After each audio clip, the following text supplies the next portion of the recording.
nós chegamos nesse momento a um ponto do estudo de Daniel, ao qual normalmente, assim, pelo menos na maioria das ocasiões em que o livro de Daniel é estudado, geralmente não se chega. E isso não é demérito, sabe? Eu penso que, e a minha opinião não é parâmetro ao mesmo tempo, eu penso que é muito melhor chegar até Daniel 9, por exemplo, bem interpretadinho, mesmo parando por ali, do que avançar para o capítulo 11, para o capítulo 12 e começar a perder toda a boa e escriturística interpretação. Então já vi diversas boas interpretações de Daniel irem bem até o capítulo 9, mas a partir dessa porção final começam a descambar, começam a especular, começam a abordar teorias de conspiração. Então, nesse sentido, se for para ir por esse caminho, é melhor parar no capítulo 9, indo bem. Mas é possível, sim, entender o capítulo 11 de uma forma bem apropriada. Primeiro, porque até porque eu estava falando até agora pouquinho do eixo estrutural do livro, ou seja, lembram daquela tabela? Inclusive no final desta primeira parte aqui dessa apresentação, lá quando estivermos terminando, eu vou mostrar de novo. Mas aquela tabela que compara o capítulo 2 com o capítulo 7, depois capítulos 8 e 9, e aí nós vamos adentrar aqui os capítulos 10 a 12, né? Horizontalmente, ou seja, essa comparação entre esses capítulos anteriores, principalmente o capítulo 2, que é a base fundamental de todos eles, não muda. É a mesma compreensão. Então você vai ter aqui no capítulo 11 os mesmos reinos que são profetizados desde o capítulo 2, exceto a Babilônia, entende? Por que exceto a Babilônia? Porque desde o capítulo 8, a Babilônia já é o quê? Passado, ou já é história. Ela já não faz mais parte do tempo presente de Daniel. Assim como atualmente nós podemos usar como exemplo os reinos bárbaros. Eles já não fazem mais parte do tempo presente nosso. O que nós temos hoje são as nações da Europa que formam um bloco econômico, inclusive, chamado de União Europeia, né? Então esse é o presente, é o que está acontecendo agora. Reinos bárbaros, que são o fundamento dessas nações da atualidade, já são história, já passaram.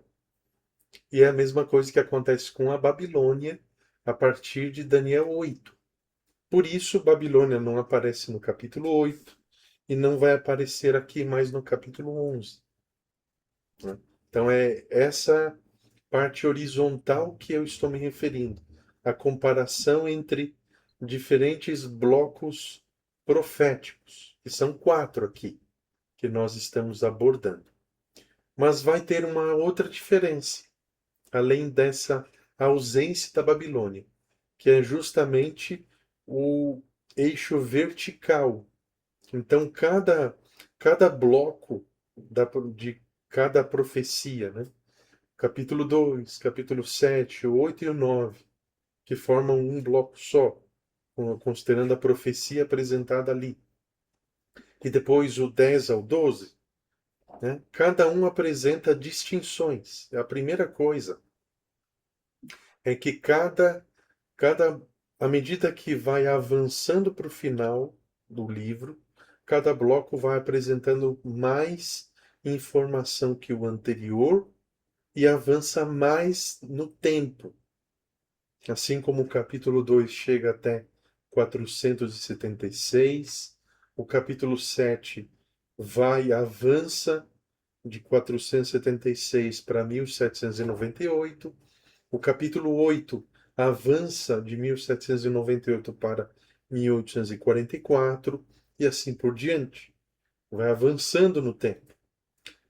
E também uma outra similaridade, ao invés de uma diferença, é que cada capítulo, apesar dessas diferenças do aumento da informação e também a mudança dos nomes ou características utilizadas para os reinos apresentados, é que existe o princípio da recapitulação, que a Cris já conhece, porque por ter já estudado o Apocalipse.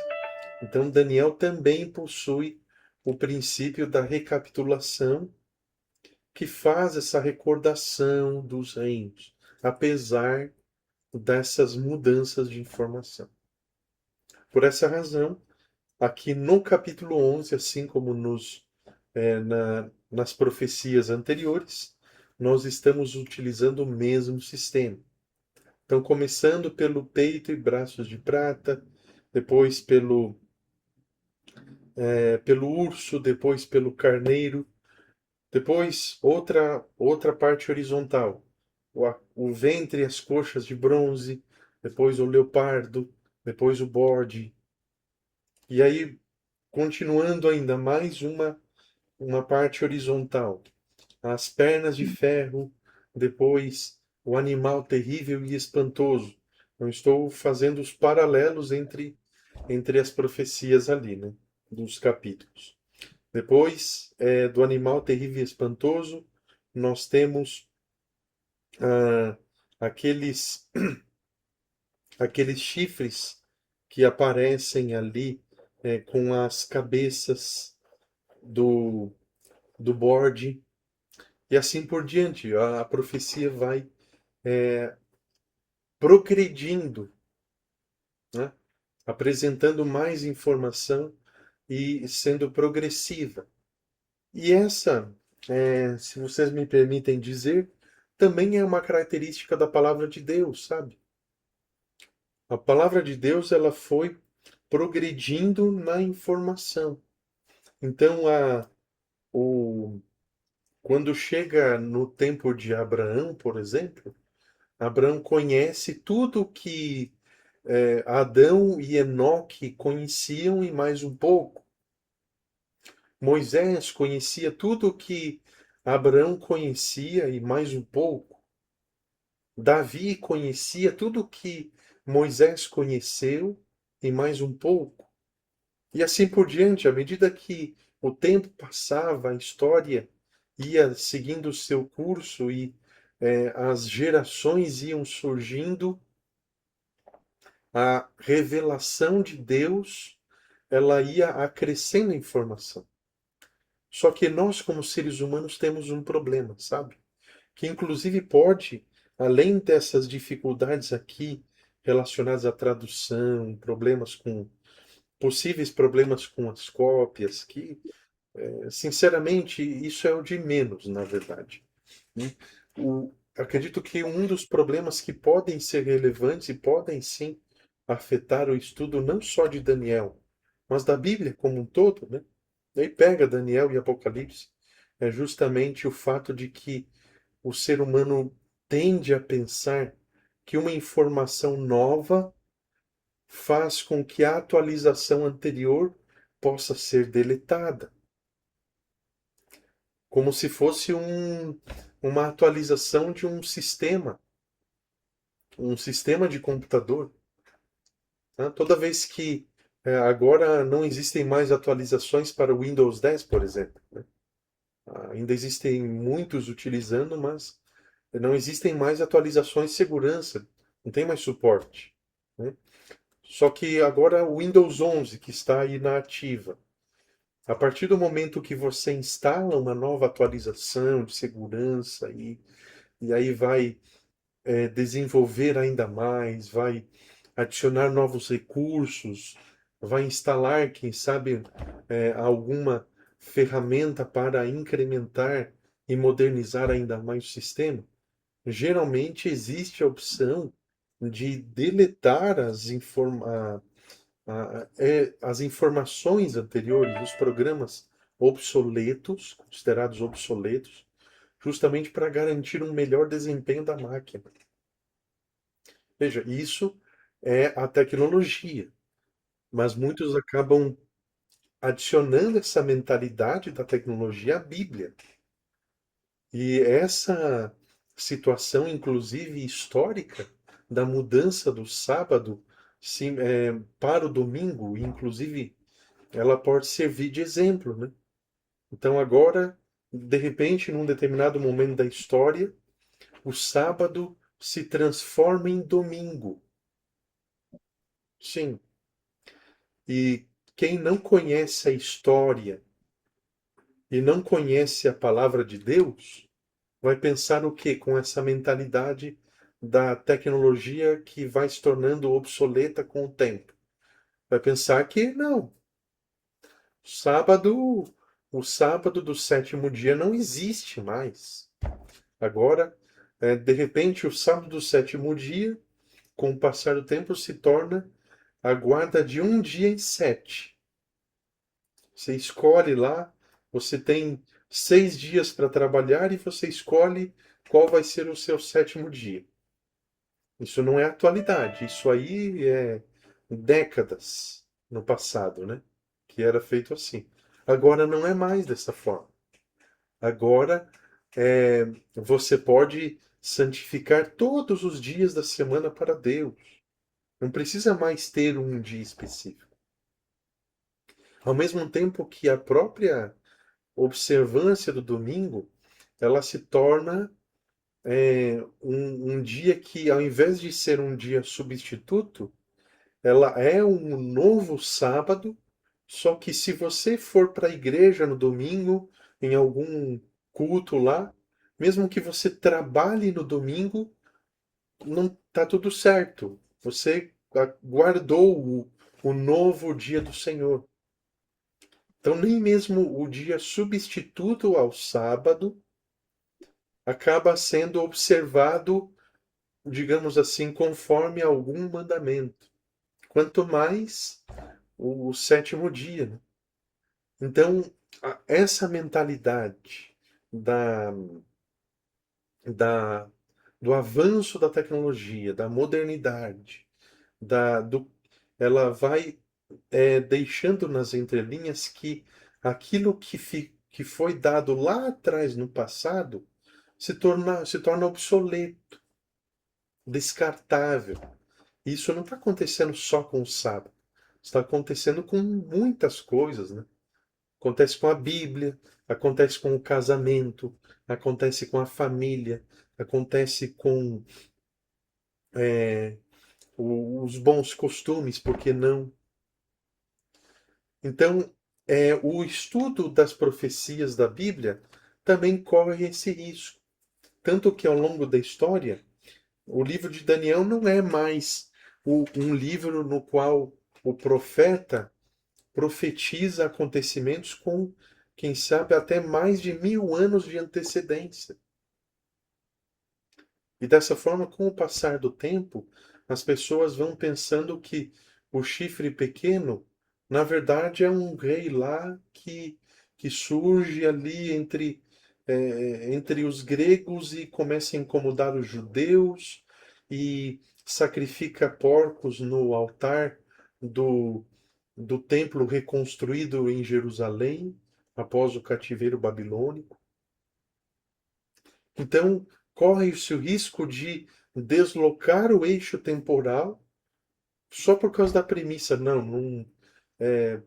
Não acredito que é, Daniel tenha recebido uma revelação de Deus a ponto de profetizar com tanto tempo de antecedência.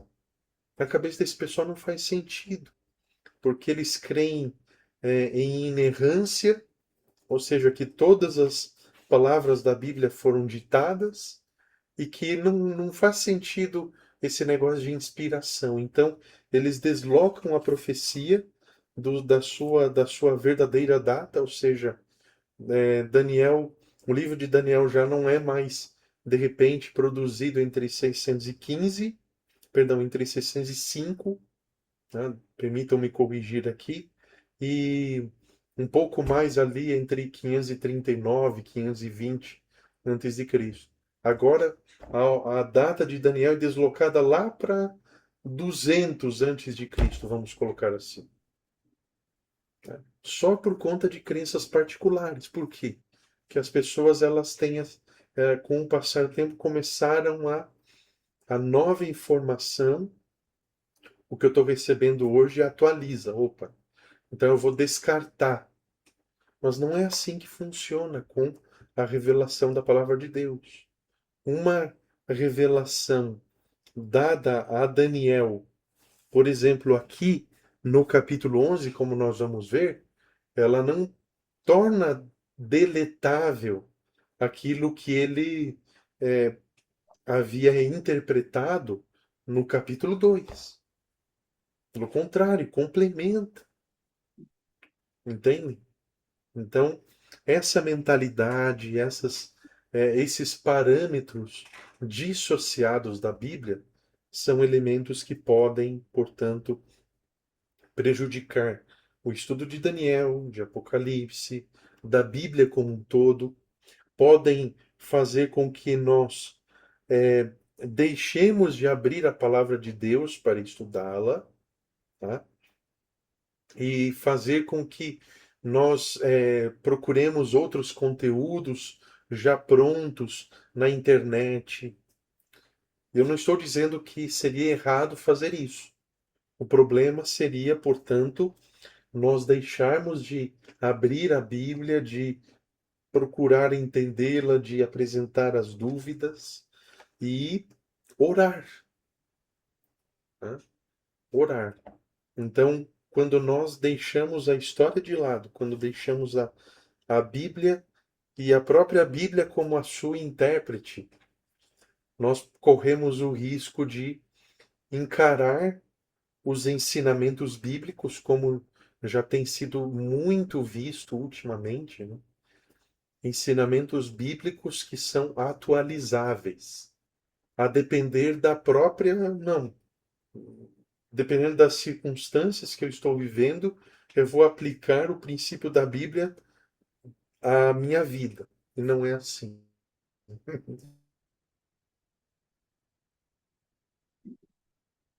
Nós precisamos fazer. Não seria eu aprendendo com a Bíblia, sabe? Aí eu estou, na verdade, ajustando a Bíblia à minha vida. Então nós precisamos, quando nós vamos estudar a profecia, considerar essas questões aí, né? Porque se pudéssemos deletar assim o que foi revelado no passado para ganhar mais espaço no nosso disco, então nós não precisaríamos nem estar estudando aqui, porque afinal de contas o que nós estamos estudando hoje, daqui a uma semana já vai estar se tornando obsoleto, se for considerar essa mentalidade ainda, né? Em questão de dias assim, a frequência de atualizações que a internet apresenta para os nossos celulares e também para computadores em geral, está sempre aparecendo alguma notificação ali, ó.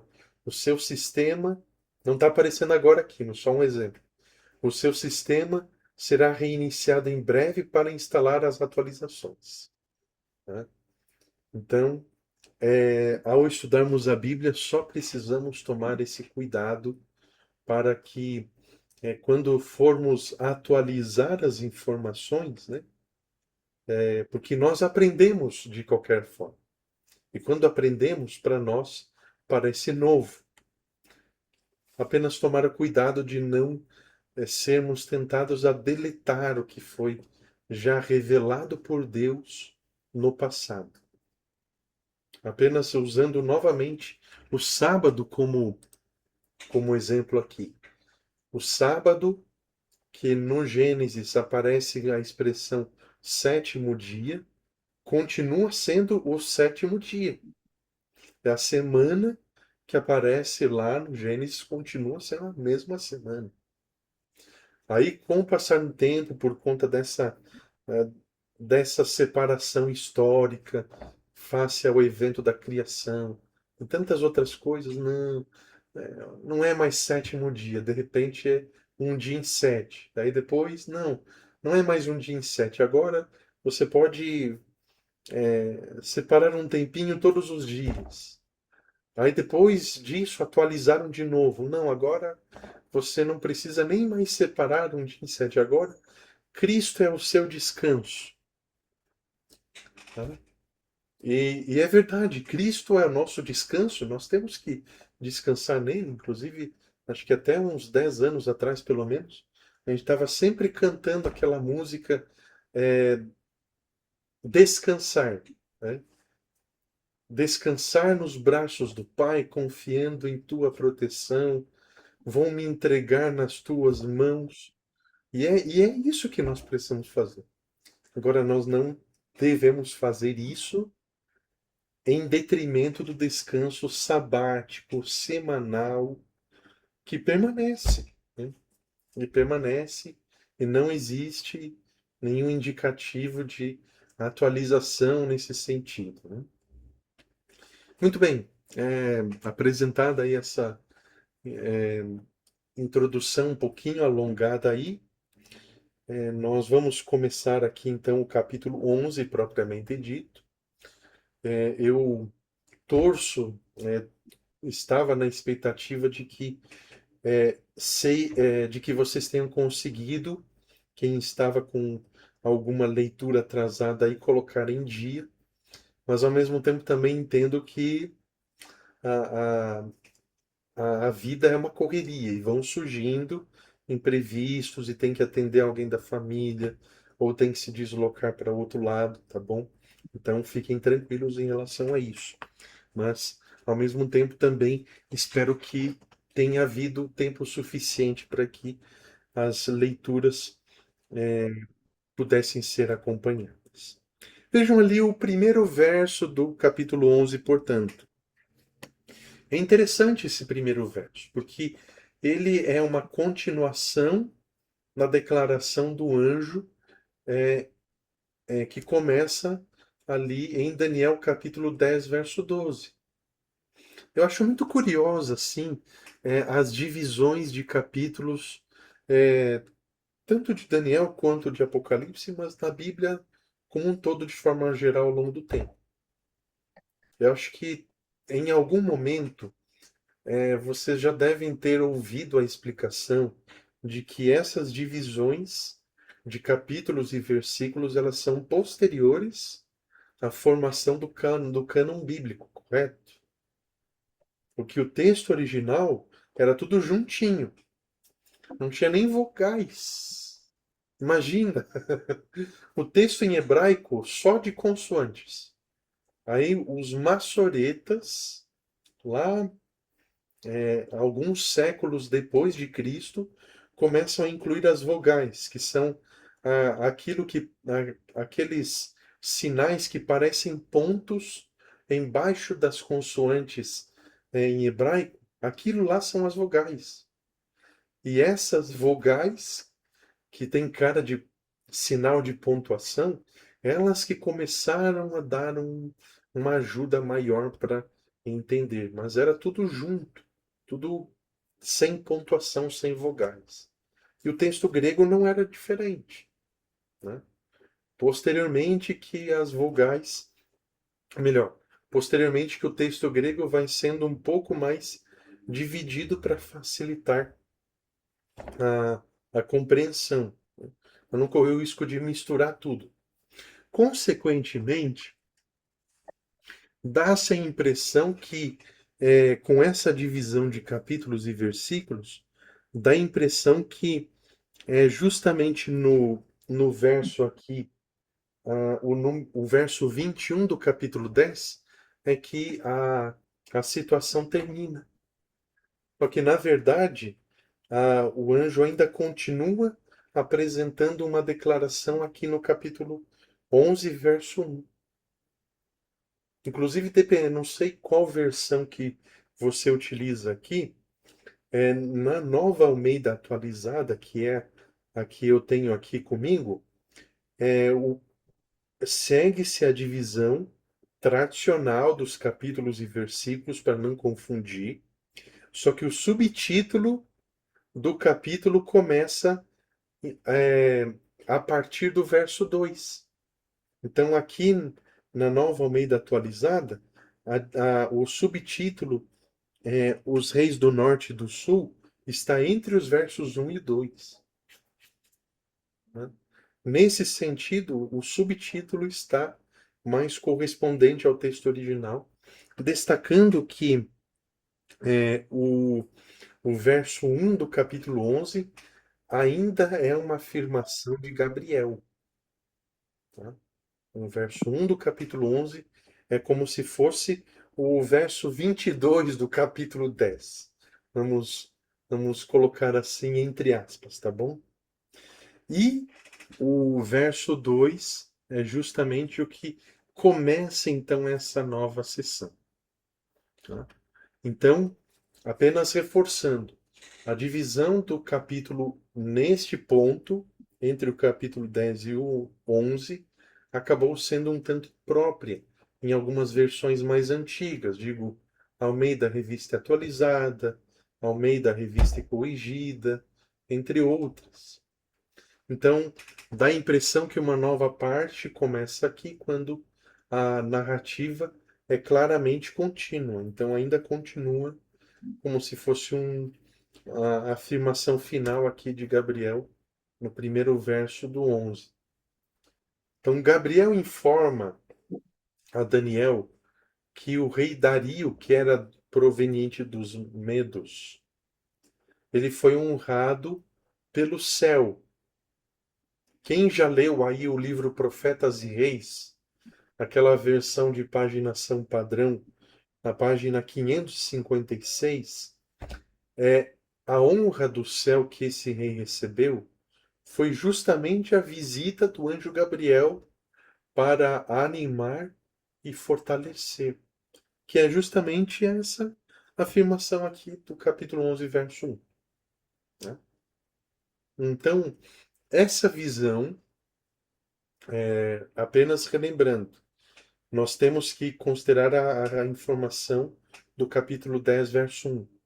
A visão aqui do capítulo 11, ela é dada no terceiro ano do rei Dario. Tá? Então nós temos essa complementaridade de informação.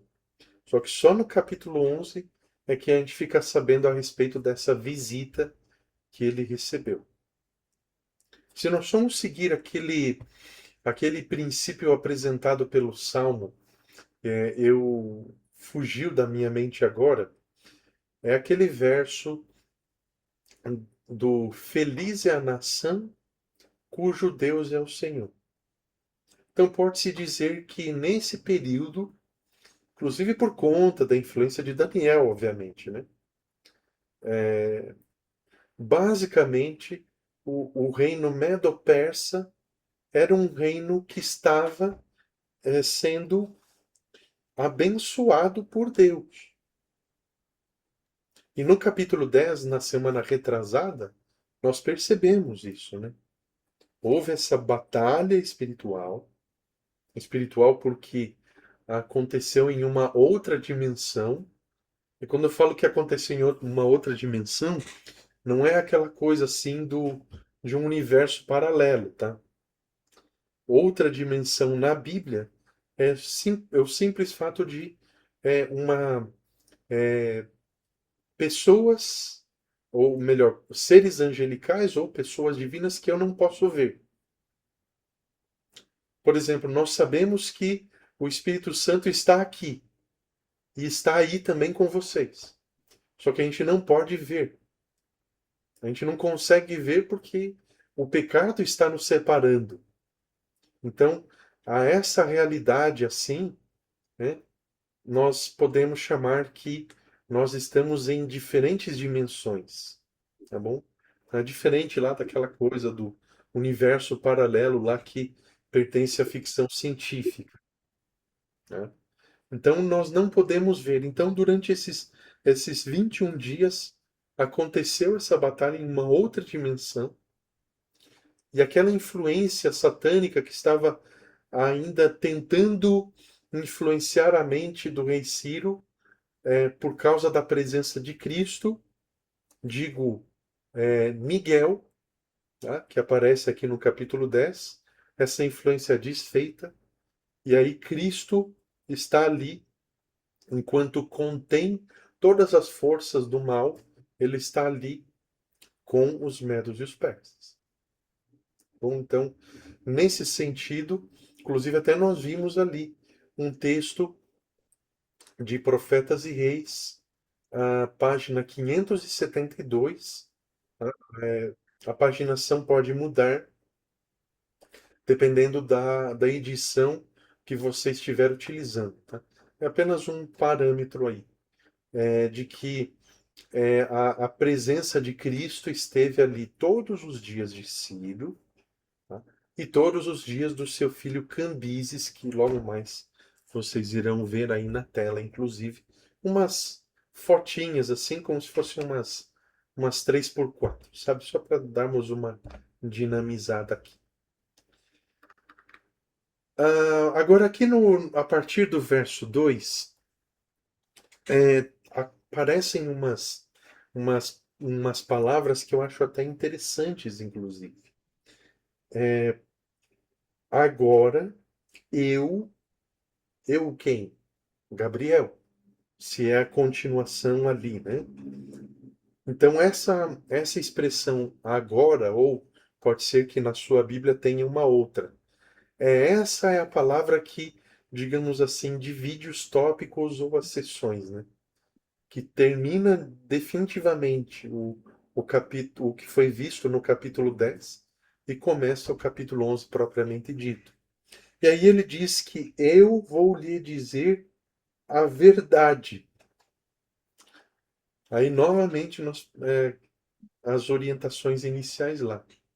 O fato dele estar dizendo agora vou dizer a verdade, primeiro, não é para Daniel excluir, deletar a informação revelada antes. Ah, quer dizer que agora é verdade? Então, agora que eu vou prestar mais atenção, então, aqui. Tá? Então, o capítulo 2, o 7, o 8 e o 9 continuam, mas é agora que eles vão ser melhor compreendidos. Esse é o sentido. E quando se diz agora vou dizer a verdade, uma outra ideia. Obviamente não significa que o que foi dito anteriormente era mentira. Tá? Então, é, eu estou dizendo as coisas dessa forma assim, porque às vezes aquela primeira vista no texto pode nos sabotar a compreensão, sabe? Então, esse cuidado a gente também precisa ter, sabe?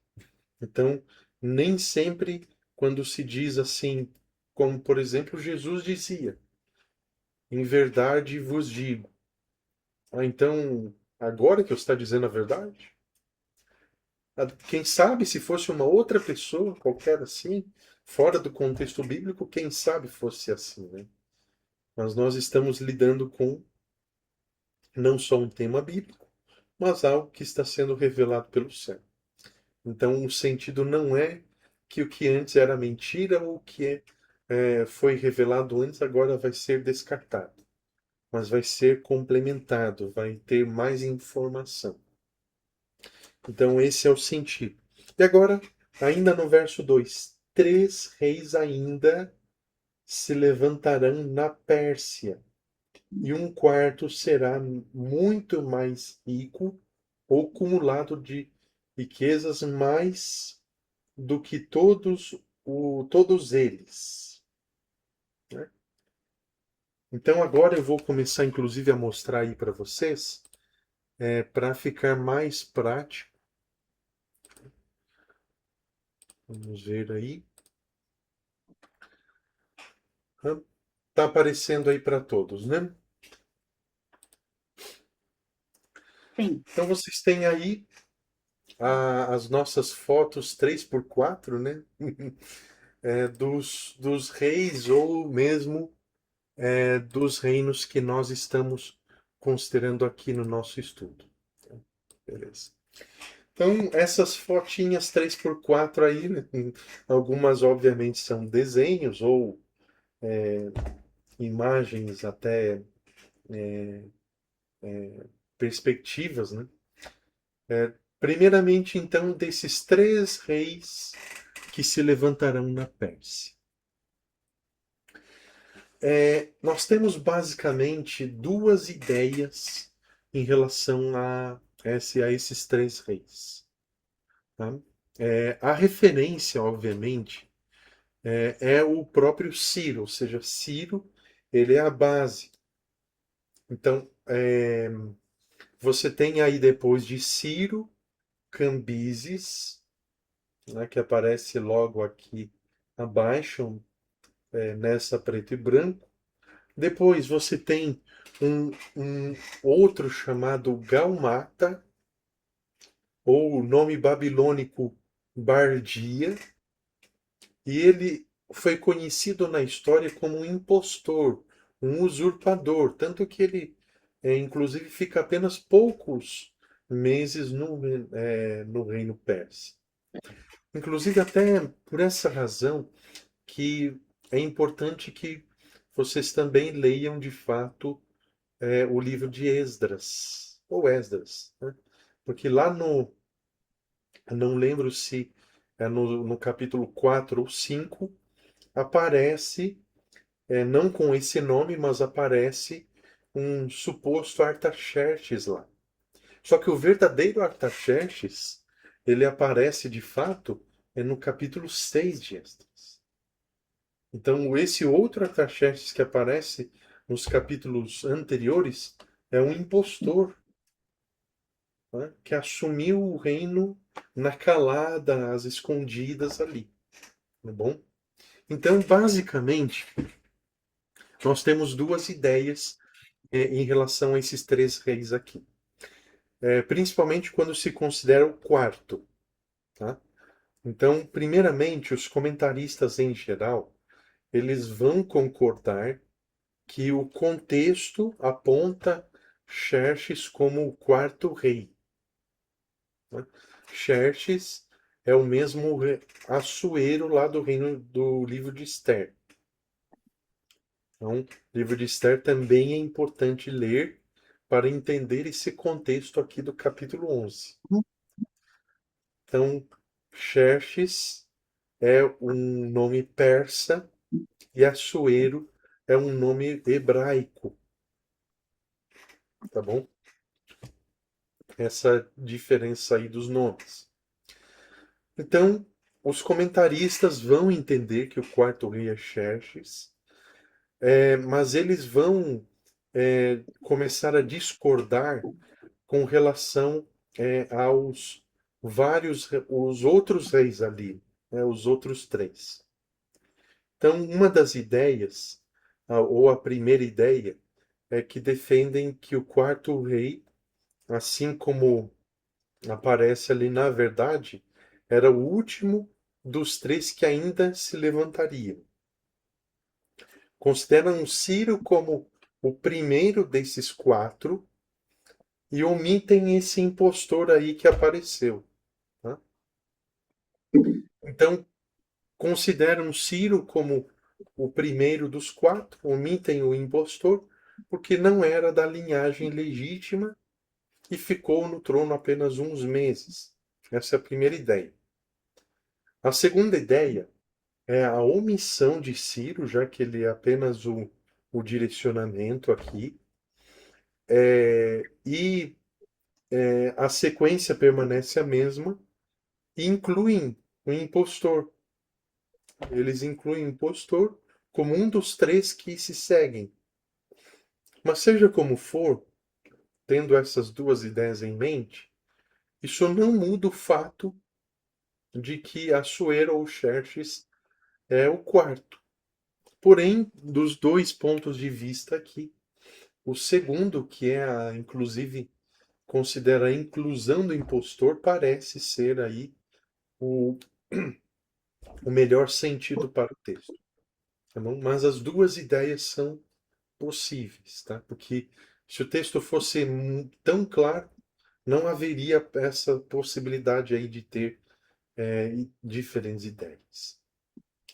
Então, apenas recapitulando o que eu já disse, Xerxes é identificado com o Assuero do livro de Esther. O registro diz, inclusive, que ele se orgulhava das riquezas da glória do seu reino. Isso lá no capítulo 1, versos 4, 6 e 7. O historiador Heródoto, ele escreveu extensamente sobre ele e fez um relato vívido e detalhado de seu poderio militar. Apresenta-se aqui uma expressão interessante, aqui no verso 3, de que ele vai empregar tudo. Essa passagem pode ser traduzida de duas maneiras, então. De forma geral, se interpreta que Xerxes agitaria todas as nações do mundo contra a Grécia.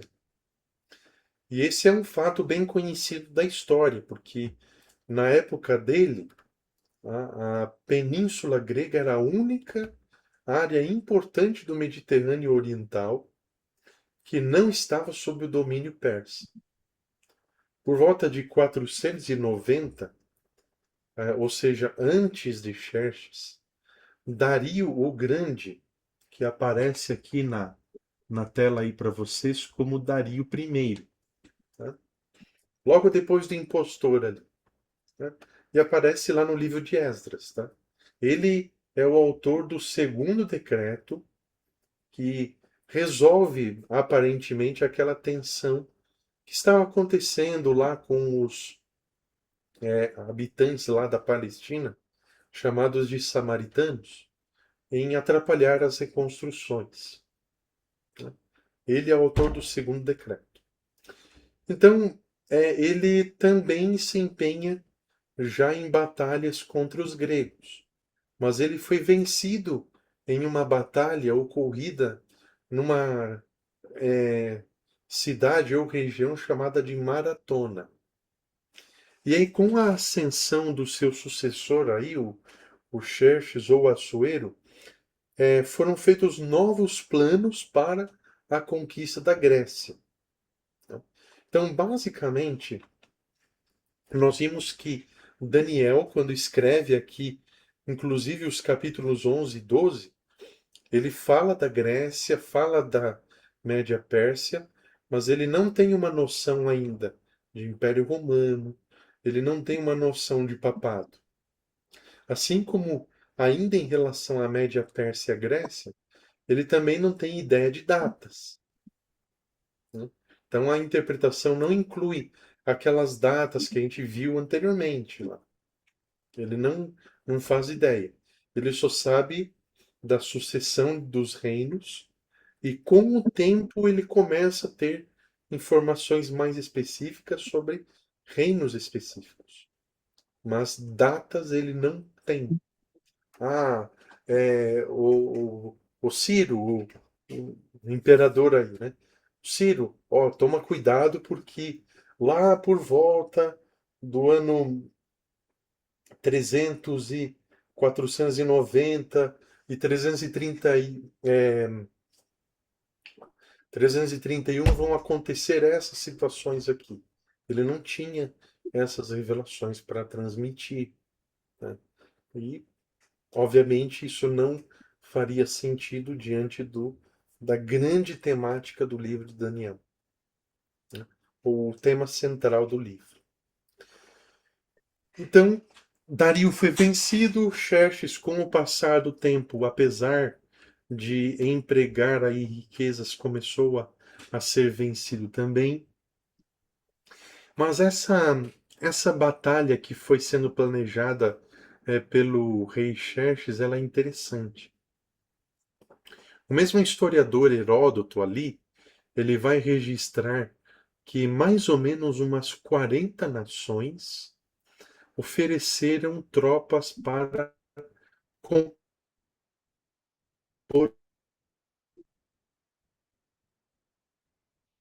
o exército para dar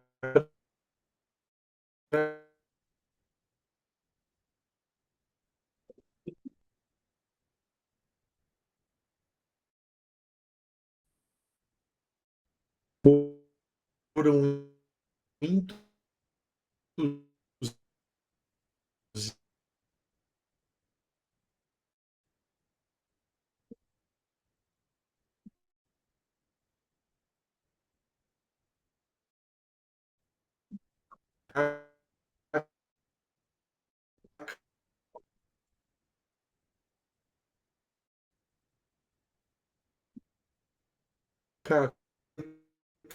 tenta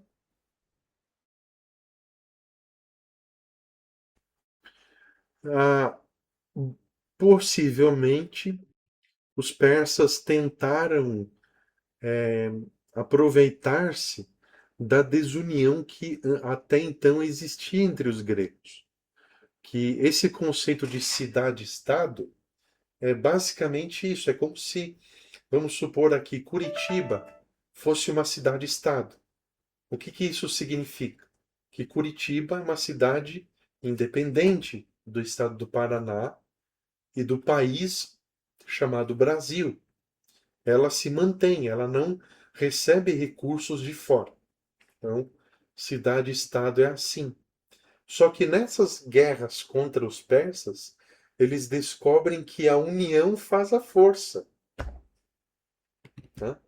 Eu não lembro sinceramente, não lembro de onde ou a origem desse dito popular aí. Mas eles descobriram que ao invés de estarem divididos e guerreando entre si as cidades-estado, seria muito melhor se unirem. E foi assim que a Grécia deixa de ser uma península e se torna um reino de fato, um reino bem mais unido do que eram antes. Tá? Obviamente que a união não vai acontecer da noite para o dia, né? A noite aqui, amanheceu, a gente já está todos amiguinhos. Mas eles aprenderam a se unir, mesmo que fosse para satisfazer um interesse em comum, tá? Que era justamente o quê? Salvar a sua liberdade. Né? Então você tem aqui essas diferentes batalhas, essa de Maratona, que Dario I perdeu, né? E Assuero perdeu outras batalhas, inclusive em Salamina. E essa perda foi irreparável. Né? Foi irreparável. Que a partir dessa perda, basicamente pode-se dizer que o reino persa já estava em declínio e era apenas uma questão de tempo para que os gregos se fortalecessem ainda mais. Então, você tem inclusive em versões como Almeida Revista e Corrigida, que é de 1969, e a nova versão internacional, que é de 2001, ela se ajusta um pouco de uma forma diferente em relação a essa tradução de empregar tudo, ou empregar todas as suas riquezas. Aparece mais como empregar todos contra o reino da Grécia. Mas ainda assim é possível traduzir essa frase, que é um pouco obscura, né, a partir do hebraico, inclusive, de uma forma diferente, considerando ali os verbos, o verbo que aparece e aquela situação do complemento do verbo, a gramática mesmo.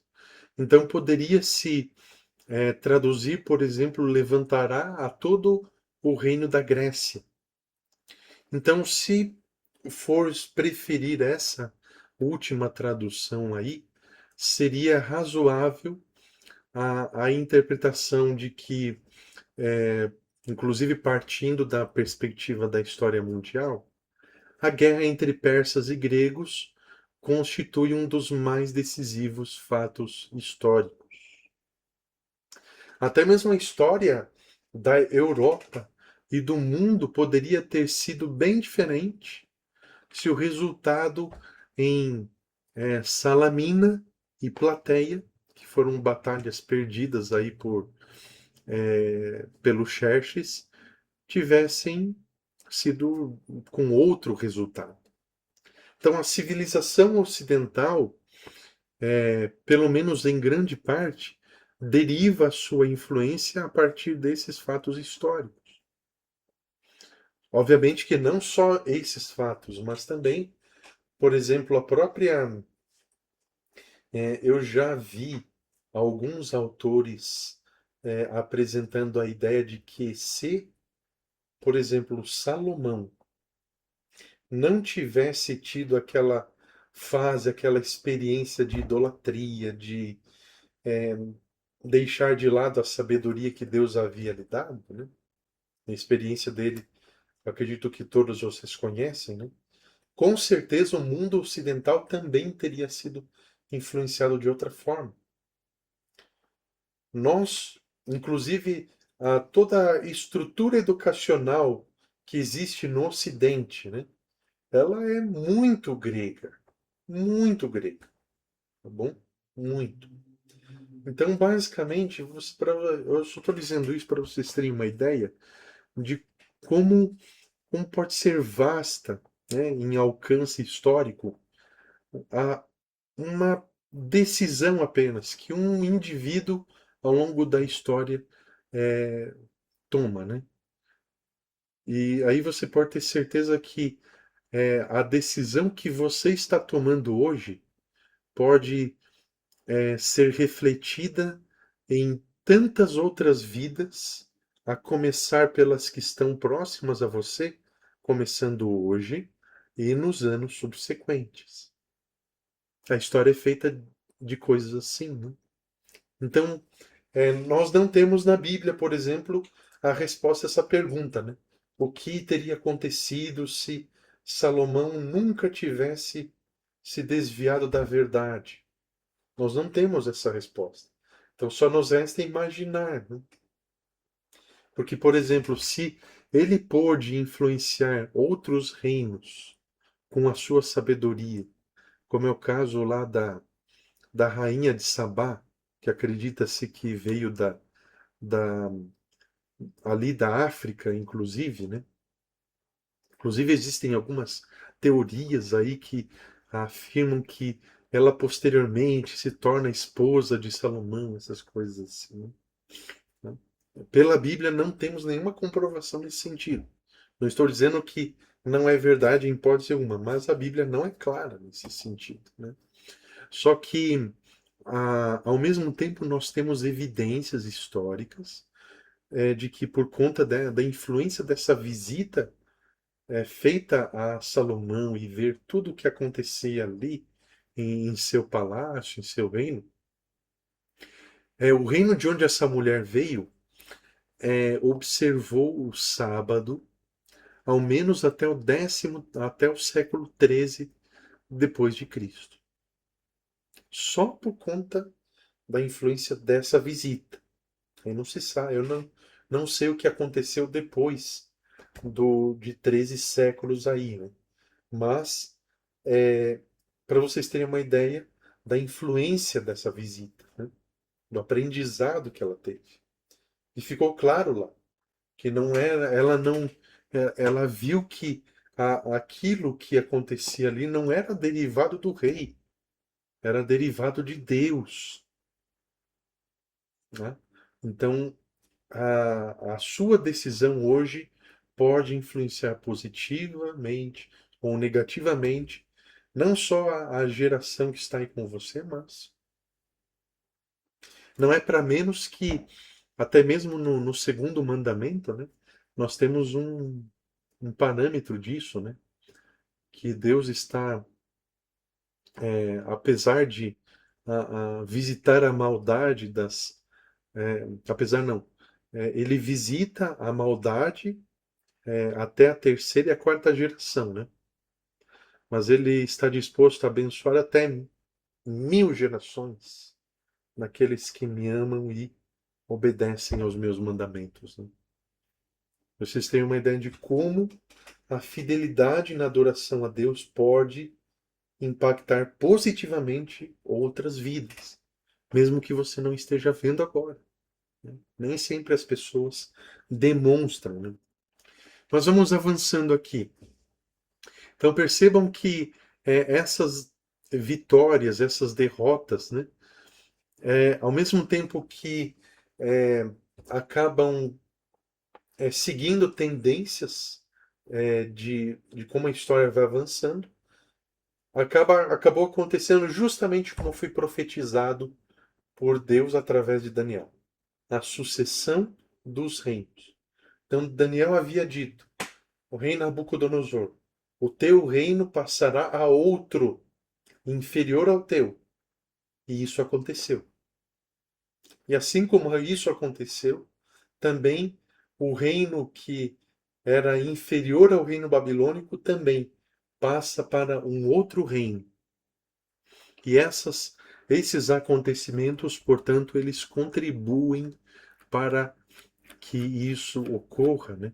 Então, lá no capítulo 2, Daniel havia revelado que passaria para outro, mas ele não disse como. Então, aqui no capítulo 11, a gente começa a ter alguma informação a mais nesse sentido.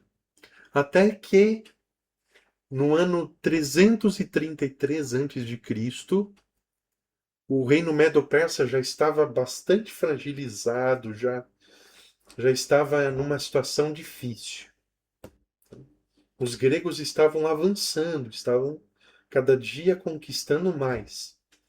E o Dario III, que inclusive não é contado aqui entre os três ou os quatro na profecia, que ele é sucessor de Assuero, né? Ele ainda luta contra Alexandre na conhecida Batalha de Isso, no ano 333, e perde. Então essa Batalha de Isso, ela faz com que a derrota dos Medo-Persas seja definitiva e acontece então a sucessão que se concretiza aí basicamente em 331 antes de Cristo. Então aqui nós vamos para o verso 4, né?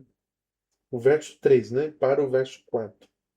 Se levantará um rei poderoso que reinará com grande domínio e ele vai fazer o que ele quiser. Então perceba que é evidente que não existe outra maneira de entender essa expressão aqui do rei poderoso que não seja Alexandre, tá bom?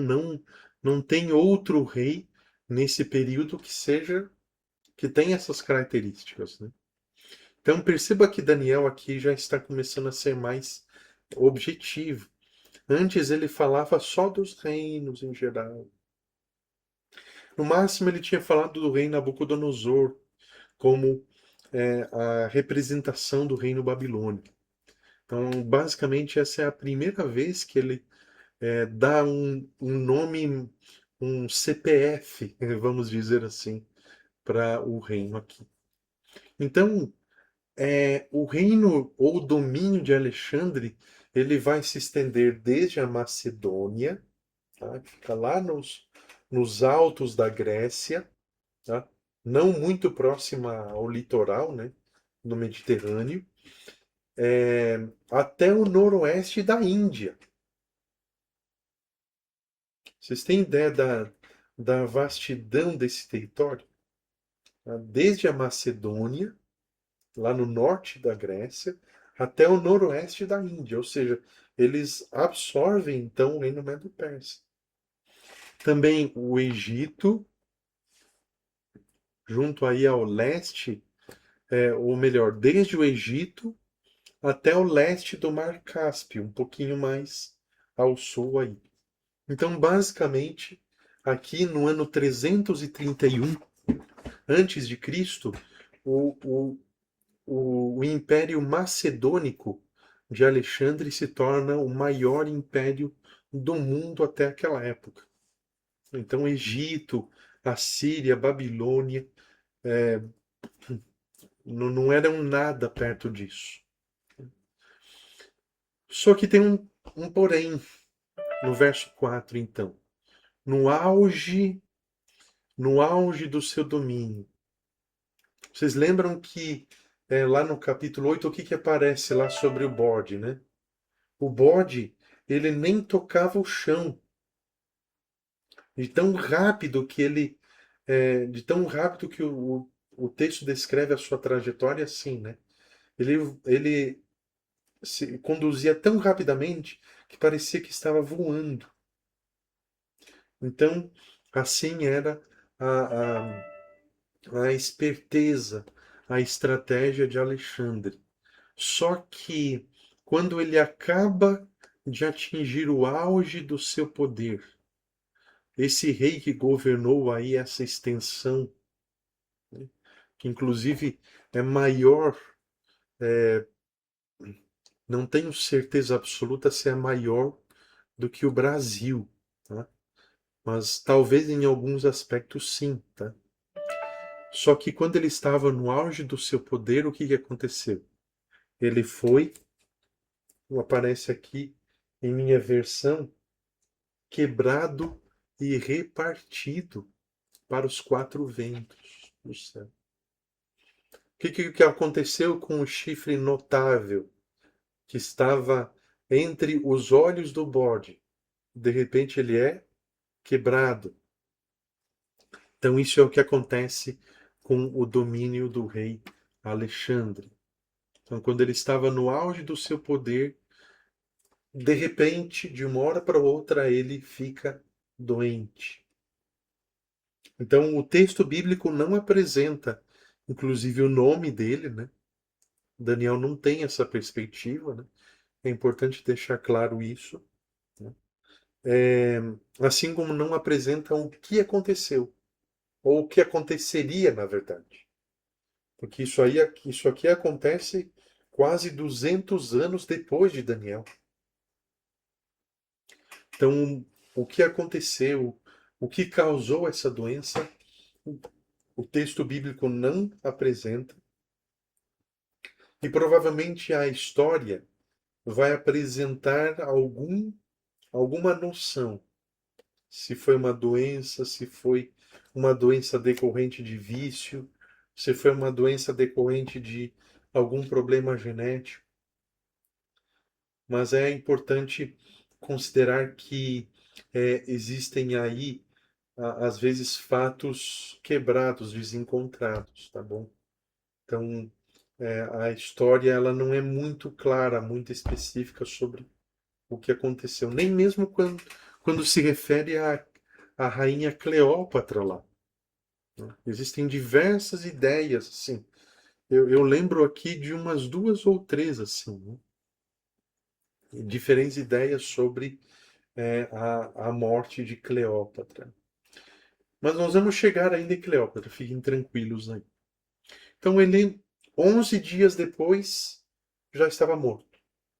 Então, uma pessoa fica doente, menos de 2 semanas morreu, em decorrência dessa doença. Então aí você tem aí um parâmetro para Daniel 7, verso 6 e também para Daniel capítulo 8, mais ou menos ali naquele início, quando fala-se sobre o chifre notável que foi quebrado. E veja, as mesmas palavras, né? O mesmo quebrado que é utilizado para o chifre, é utilizado aqui para descrever que o reino de Alexandre não deixou sucessor de sua família imediata. E isso é muito importante para nós entendermos ali por que foram o, os generais dele os sucessores, né? Porque, teoricamente, quando se trata de monarquias, quem que é o sucessor imediato? A prioridade é filho. Filho mais velho, filho mais novo. Mas a linha sucessória separa ou destaca o filho. Mas o texto bíblico não apresenta o que aconteceu, né? Nós temos a informação na história, mas o texto bíblico não apresenta, né? Não sei se algum dia você já se pegou pensando, né? Por que que os generais dele foram sucessores e não um filho legítimo? Né? Sabe qual que é a verdade? A verdade é que após a morte de Alexandre, em pouquíssimo tempo, né, os seus generais se encarregaram de acabar com toda a linha sucessória possível. Eles mataram mãe, mataram pai, mataram filho, mataram toda a família lá. Né? E aí, basicamente, eles aparecem na história como os sucessores do reino. Então, basicamente, é como se o Império Macedônico tivesse sido quebrado por dois fatores. Né? O primeiro fator, a morte de Alexandre, possivelmente por uma doença. E o segundo fator, os próprios generais dele conspiraram contra a sua família. Então, foi dessa forma, então, que o chifre notável lá do bode, ele foi quebrado e em seu lugar surgiram outros quatro lá. Então, é, eles basicamente fizeram essa atrocidade. E eles tentaram, assim, por vários anos, manter, né, manter a estabilidade do reino, apesar de dividido. Então, o reino dividido de Alexandre, ele se divide em quatro, né? Então, norte, sul, leste e oeste. E com isso nós vamos começando a chegar, inclusive, no nosso tema central aqui do capítulo 11. Os reis do norte e do sul. São derivados daí desses quatro. Bom, então, como nenhum sucessor da família havia, né, que pudesse manter os territórios unidos, então os príncipes tentaram por vários anos manter o império intacto em nome do meio-irmão de Alexandre e do seu filho próximo, ou que na verdade era um filho póstumo, porque eles se encarregaram lá de suicidar todos eles, né? Então, em menos de 25 anos após a morte de Alexandre, então havia uma coalizão de quatro generais. Inclusive derrotaram Antígono, que era o último aspirante ao controle do império. E aí, enfim, o território foi dividido em quatro reinos. Mais tarde, em três.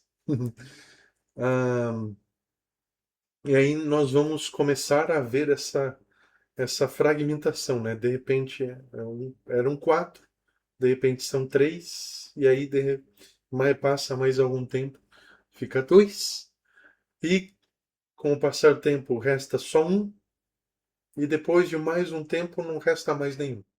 Aí nós vamos ver aqui na continuidade o que aconteceu. Antes de nós vermos o que aconteceu, né, e, e encaminharmos para o encerramento, inclusive, né, mas fiquem tranquilos que nós ainda vamos continuar, ainda temos assunto. Né? Lembrem então que os generais de Alexandre se encarregaram de tudo. Né? Então vocês estão vendo que essa é uma das grandes conspirações aí da história. Você tem novamente aqui essa expressão ainda no verso 4, né? Os quatro ventos. toda vez que aparece essa expressão aí, né? Não só em Daniel, inclusive no Apocalipse também, sempre entenda que representa os 4 pontos cardeais. Né? O que aquela expressão lá, os 4 cantos da terra, né? Que suscita um questionamento imediato. A terra não tem cantos, né? Mas tem sentidos, tem 4 direções, tem 4 pontos cardeais: norte, sul, leste e oeste. Então você já tem esse parâmetro aí, já tem esse parâmetro em mente, quando formos lá, pela graça de Deus, daqui a várias semanas, chegar aí a Apocalipse capítulo 7. Vai aparecer de novo os 4 ventos, tá bom? Então, basicamente, aqui estão sendo representadas a divisão pelas 4 cabeças do leopardo também, do capítulo 7, e os 4 chifres do bode de Daniel 8, versos 8 e 22. O filho já morto de Alexandre, né, aí pode surgir várias ideias, né? Como é que eles reinavam e mantinham um filho póstumo lá, né? Muito provavelmente não permitiam que ninguém adentrasse a sala do trono, né? Aquela desculpa, aquela desculpa que o rei está no seu trono e não quer ser incomodado. Tá? Então, provavelmente, eles fizeram algo nesse sentido. Tá? Só que eles já tinham matado ele. Isso nessa luta aí entre os generais pelo domínio do império. Agora nós temos aqui no verso 5 a primeira vez, deixa eu ver aqui, a primeira vez que aparece no capítulo e em todo o livro, portanto, a expressão Rei do Sul. Então, com essa expressão aqui, introduz-se essa divisão aqui. Deixa eu só confirmar uma coisinha aqui, que vai ser importante. O capítulo 11 ele não vai deixar claro, mas ao introduzir aqui o Rei do Sul, começa então uma controvérsia no capítulo entre o Rei do Sul e o Rei do Norte. Aí semana que vem nós vamos juntar aqui na história, né, com o apoio da história, inclusive procurando observar as expressões do capítulo, nós vamos inclusive dar nomes aos bois. Mas é importante entender uma coisa antes de encerrarmos e introduzir aí essa continuação para o dia 1º de maio, né? Inclusive até é feriado e aí depois a gente vai conversando a respeito disso. Tá? Mas fiquem tranquilos que eu não tenho nenhum compromisso previsto para esse dia aí que precise me deslocar do estudo ou me ausentar. Então nós primeiro precisamos entender que a partir do momento que um grupo conspira entre si para tirar um poder possivelmente elegível para suceder o reino, não significa que os 4 eram fiéis uns aos outros. É importante entender isso. É mais ou menos parecido com aquela situação quando uma pessoa chega para você falando de uma terceira, fazendo fofoca para você de uma terceira pessoa. O que você vai entender dessa atitude? Né? Se você for aprofundar mais essa situação aí, você pode chegar a ter a ideia, por exemplo, de que, além do fato dessa fofoca ou dessa situação aí da vida cotidiana de uma terceira pessoa que essa pessoa está te apresentando, você pode chegar a ter a ideia de que, assim como essa pessoa está falando de uma terceira para você, ela também pode, em algum momento, falar de você para uma outra lá, no mesmo sentido, ou seja, fazendo fofoca. Queira Deus que não, mas maldizendo. Então veja, com esses quatro aqui não é diferente. A partir do momento que eles se aliam em um propósito em comum, não significa que eles se tornaram amiguinhos. Tá? Assim como eram os gregos ali. Lembram que as cidades-estado gregas, elas se uniram, mas não significa que eram amiguinhas. Tá? Então, o que aconteceu? Aqui nós temos os nomes aí na tela, né? Cassandro, Lisímaco, Seleuco e Ptolomeu. Lisímaco, não, deixa eu só me situar aqui melhor, certo? Ptolomeu, ele vai se situar no Egito, né? Alexandria, ali, aquela região. Seleuco vai para a região da Síria. Então, Ptolomeu é o rei do sul e Seleuco é o rei do norte. Então, você já pode ter esse parâmetro aí.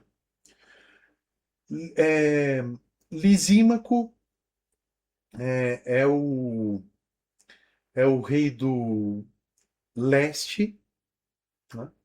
E Cassandro é o rei do oeste, lá na região da Macedônia. Então, o que aconteceu? Seleuco e Ptolomeu, eles se uniram e passo a passo, né? Obviamente que não foi assim, dois coelhos com uma só cajadada, né? Mas eles se encarregaram de queimar de caçar o CPF, vamos usar essa expressão aí, do Cassandro e do Lisímaco. Se encarregar, né? Assim como e eles não podiam esperar outra coisa, né? Se eles foram capazes de é, tirar de cena a família de Alexandre e os possíveis sucessores, né? Quem iria ser capaz de dizer que eles não poderiam fazer a mesma coisa com qualquer outra pessoa? Então eles caçaram o CPF do Cassandro e do Lisímaco e absorveram então os seus respectivos reinos. Então, Seleuco ele fica tanto com o reino do oeste quanto com o reino do leste. E aí, para Ptolomeu fica a tarefa, né, de tentar com o tempo fortalecer o seu reino do sul, né? E aí com isso a gente vai encerrando, tá bom? E aí você já tem esse tipo de situação aí já adiantada, né? O capítulo 11 ele não vai detalhar isso, mas é um capítulo recheado de tramas e conspirações. O tempo todo. Um conspirando contra o outro. E aí, essas conspirações ao longo da história, elas vão basicamente delineando o curso da história, né, como nós a conhecemos. E apenas lembrando, né, é, fiquem tranquilos que ainda temos várias outras fotos 3x4 aí dos próximos, né? Mas apenas reforçando aqui. A decisão que eu e você tomamos hoje a respeito de como iremos conduzir a nossa vida, se nós iremos andar ao lado de Cristo ou não, ela influencia o curso da história em diferentes ou em variados aspectos. Quando se fala da perspectiva de tantas outras vidas que nos acompanham. Então, as nossas decisões vão influenciar. Isso é fato. Ah, não tem como. As minhas decisões não irão influenciar nada. Não tem como isso. Não tem como. Porque nós influenciamos e permitimos influências na nossa vida. O fato de nós estarmos aqui reunidos para esse estudo é uma evidência disso. Não que eu estou influenciando vocês necessariamente e que vocês são influenciados por mim, mas é uma sinergia. Eu influencio vocês de uma forma, vocês estão me influenciando de outra forma. É uma sinergia. Não dá para dizer que um lado é ativo e o outro é só que que recebe é mais passivo. Hum? Todos se influenciam de diferentes maneiras. Então, as decisões que tomamos ao lado de Cristo irão com certeza influenciar outras vidas, quer queiramos ou não. Então, quando se trata de levar familiares e amigos aos pés de Cristo, não eu sei que a ansiedade, a preocupação, porque a gente vai vendo que a história está avançando para o fim, né? Permitam tirar aqui o compartilhamento da tela para a gente se ver melhor agora. A gente tem uma coisa em mente, né? A história está avançando para o fim. E aí nós temos a tendência natural de nos preocuparmos com nossos amigos e nossos entes queridos. E a preocupação é que eles acabem se perdendo, que eles não sejam salvos. Né?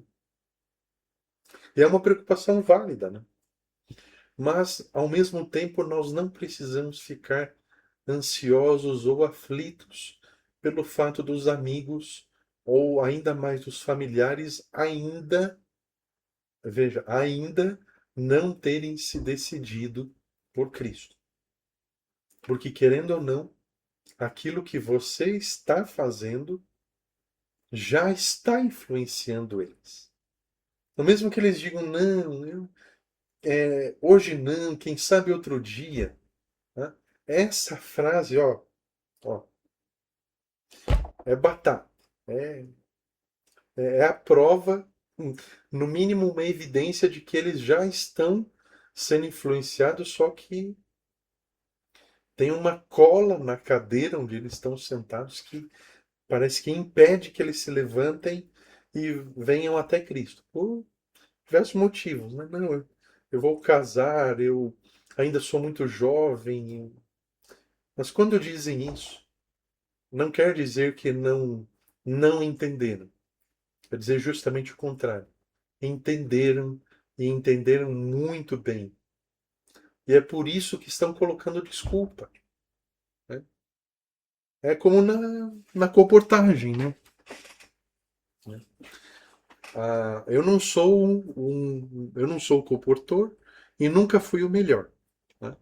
Mas a comportagem é um dos exemplos de uma área que mais aparecem objeções. Né?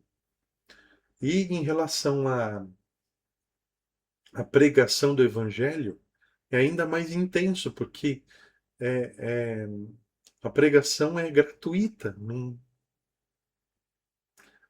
é certo que tem gente que cobra para pregar, e isso é uma outra história. Né? Mas as pessoas, em geral, inventam todo tipo de objeção.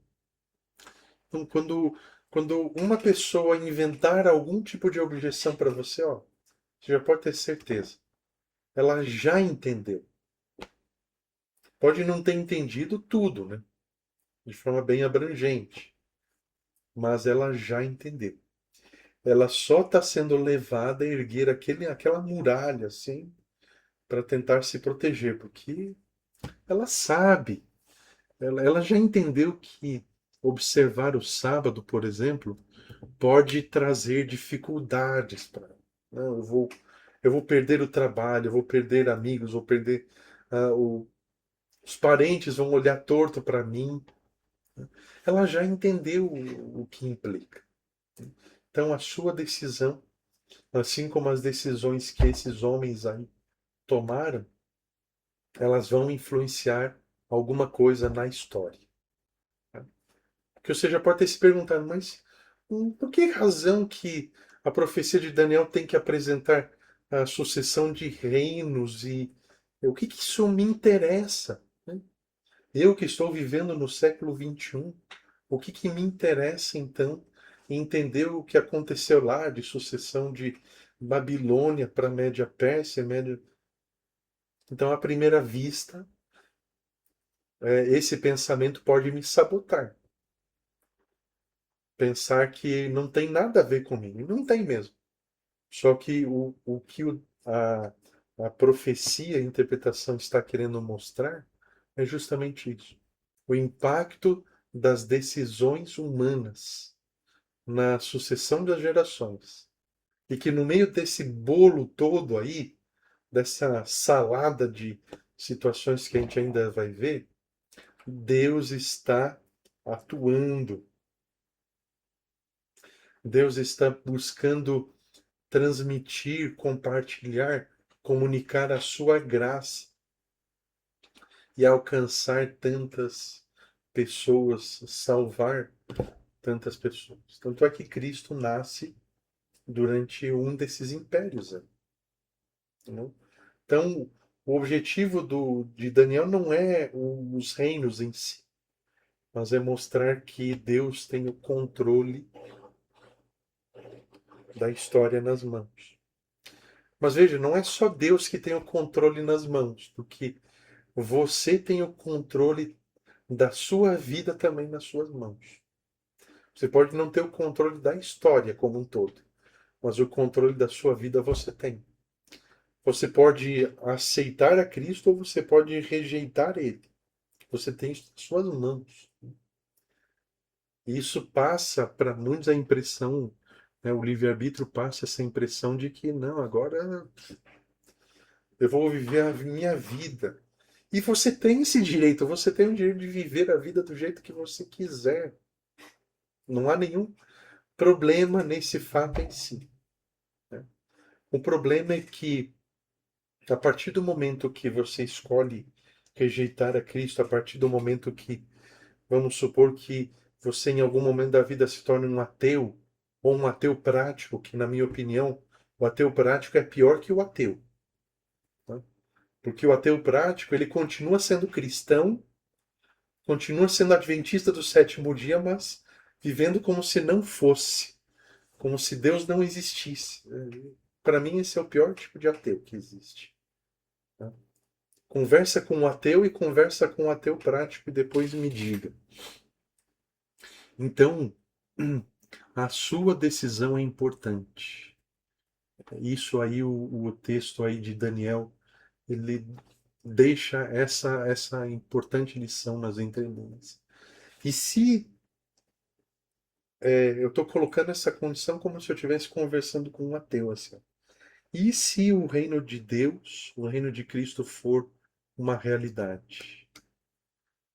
Porque se for mentira, né, quando chegar o fim, simplesmente vai acabar tudo, todos vão morrer, ou irão reencarnar, tantas ideias ateístas aí, né?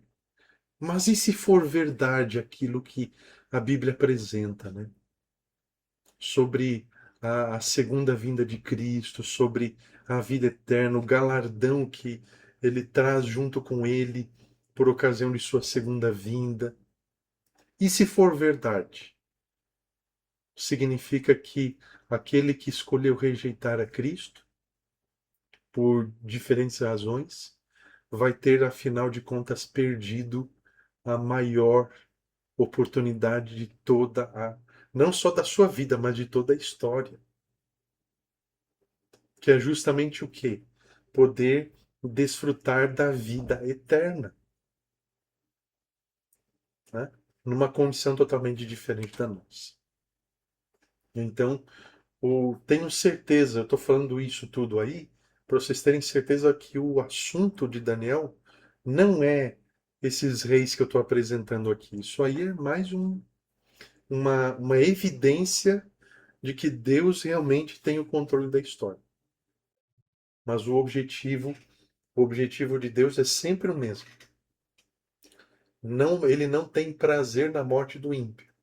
mas sim que ele se arrependa, confesse os seus pecados, aceite a Cristo como Salvador, seja batizado e desfrute desde já, da vida eterna em Cristo Jesus. Vocês vão ver que, à medida que a gente vai chegando no final de Daniel e a gente for para o Apocalipse, isso vai ficar ainda mais claro. Tá bom? Gente, por hoje seria isso. Acredito que espero que essa tenha sido uma boa introdução aí para Daniel 11. Nós vamos ter ainda mais eventos interessantes, apesar de o texto não ser detalhadinho, mas ele apresenta umas expressões ou um, não nomes próprios, mas uns nomes, uns substantivos interessantes e vão nos ajudar aí a entender que a história, né, ela está aí bem associada com a Bíblia nesse sentido. Mas se preparem também para uma outra situação. Vai começar ali mais ou menos a partir dos versos 26, 27 e 28. Nós vamos começar a lidar com mais de uma ideia possível para o mesmo verso, ou para uma frase específica. Tá? E nós não vamos poder decidir qual das duas é a certa, é a definitiva. Tá bom? Então já se preparem para essa realidade. Já vou avisando para que isso não pegue ninguém de surpresa aí. Obrigado pela atenção de vocês. Deixo aqui aberto aí caso surja aí tenha alguma pergunta, tá bom? Para nós irmos finalizando. Eu só me senti aqui numa sala de aula, aqui com o professor ali, eu marcando, prestando atenção, parecia que eu estava na sala de aula, assim, bem, muito bom mesmo. Isso aí que é para aprender, né? Não é aquelas estudo rapidinho, que explica assim rapidinho, você, então tá bom. E esse ali é bem explicado mesmo, assim, e você é um professor mesmo, a- atrai a atenção da gente, assim, muito bom. Obrigado, Cláudia. Deus seja louvado. Eu Então, queria saber do seu José, o pois que não. que você está achando, seu José?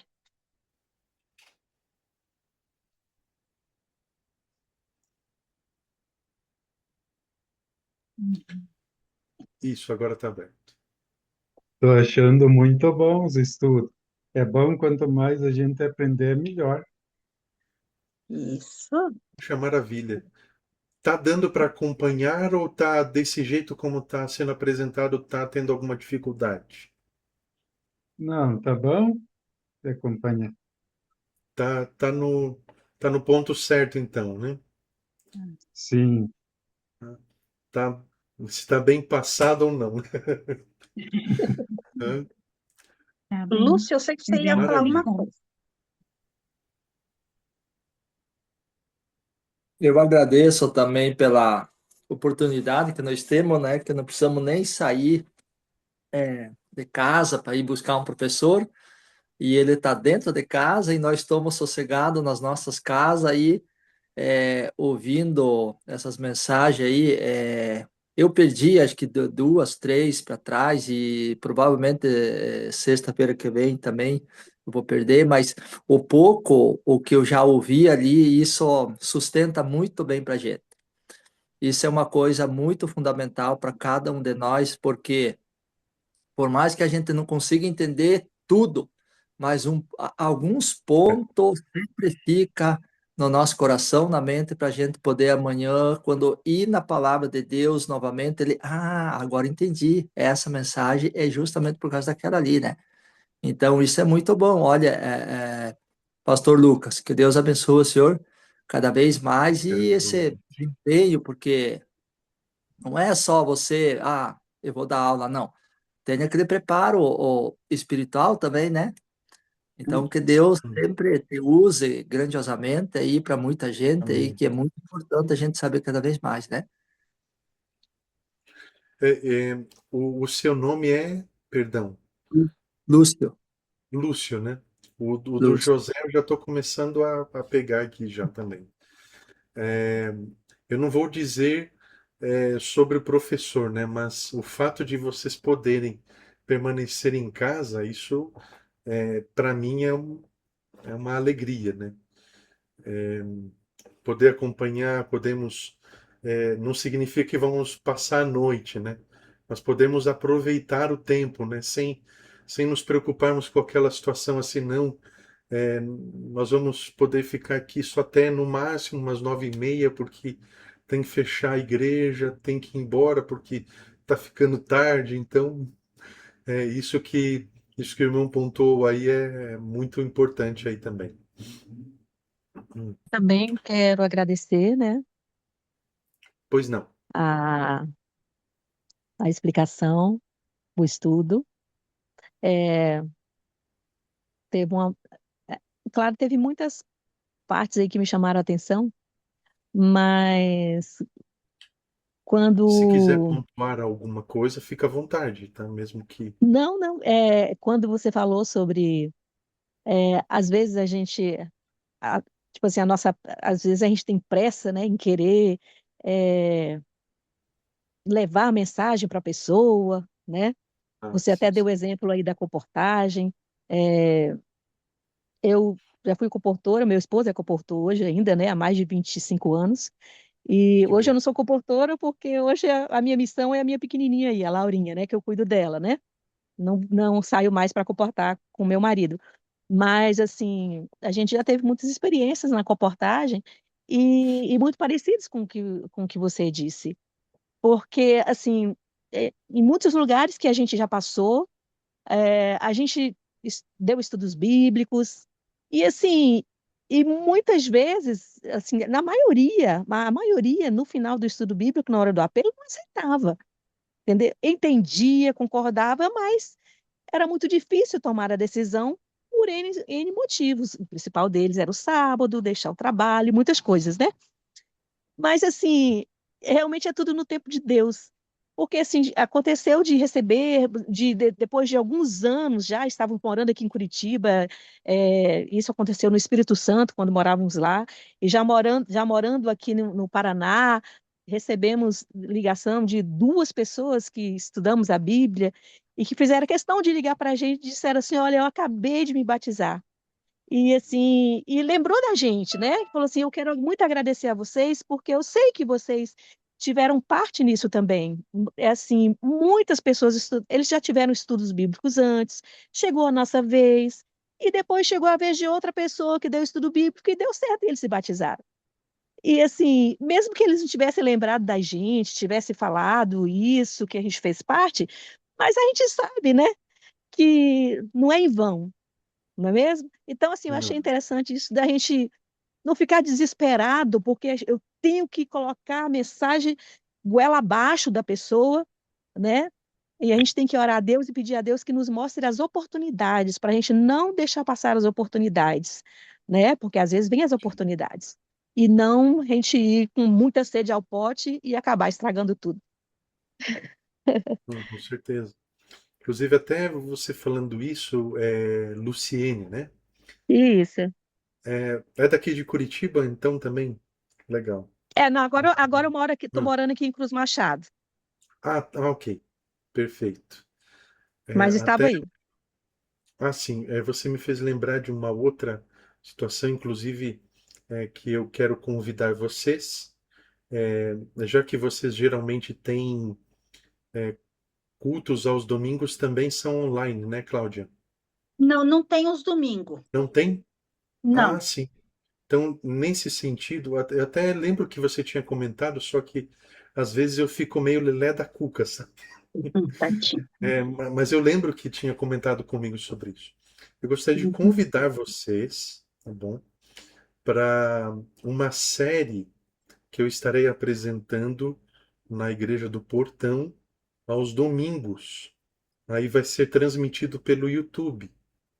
Então eu passo ali os links para a Cláudia, né? Aí vocês podem aproveitar esse tempo aí também. É uma série que está em torno da trajetória cristocêntrica de Paulo, tá? Aborda a história, assim, de Paulo, de um de outras pessoas, inclusive da mesma tribo que ele, inclusive, para ver como é que foi essa trajetória, desde a conversão a, a- até o ponto dele simplesmente sair de cena, né? Não, ele renunciou tudo por Cristo. Já não, aí depois chegou um ponto que ele também disse, não, já não sou mais eu quem vive. Só que isso não aconteceu da noite para o dia. Foi uma sequência de fases, degrau por degrau. Aí nesses domingos eu quero apresentar aí essa trajetória aí, tá bom? E aí aproveitando que a Luciene falou aí sobre isso, que as coisas não acontecem da noite para o dia, que a gente precisa ter paciência, né?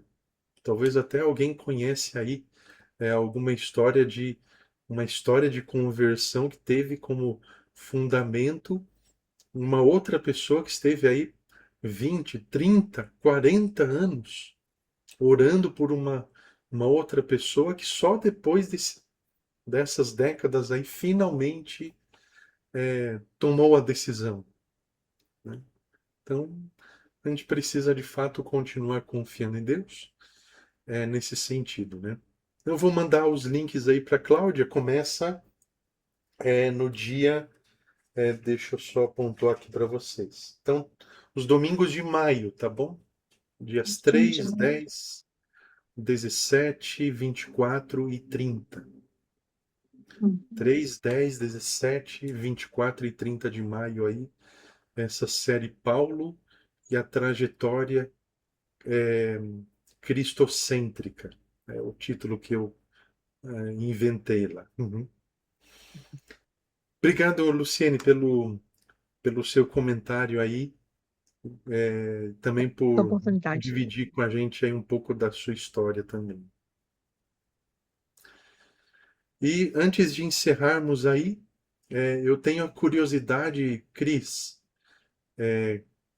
o que que você está achando aqui desse início do capítulo 11? Se você puder falar alguma coisinha para a gente. Eu estou perguntando para você porque eu estou curioso. Bom, eu, ah, eu gosto do estudo de Daniel, né? Mas vou ser sincera, eu tô louca para chegar no capítulo 11, no versículo 11 em diante, né? Ah, sim, sim. Sabe? Do Daniel ali, 11, versículo 11 para frente. Eu gosto desse capítulo, eu digo geral, né? Daniel geral, né? Porque através disso nos remete lá para o Apocalipse, daí fica Hum. fácil, né? As interpretações, né? E eu acho super interessante, eu gosto. Tanto é que eu não sei quantas vezes eu já fiz o estudo de Daniel, Apocalipse, e continuo, né? Porque a gente vai aprendendo mais e mais. Parece que depois você pensa, puxa, como passou por esse capítulo, esse versículo, eu não tinha percebido. Ah, Então, cada vez que a gente estuda, é mais conhecimento. E isso enriquece bastante a gente. E estou gostando bastante, viu, Lucas? Parabéns por nos dar essa oportunidade de estudo, né? E por você, cada versículo, expor para nós é, as profecias, as datas aí, puxa, imaginar todos os generais e todos os reis que vieram, é bem interessante, é só gratidão mesmo e aprendizado, né?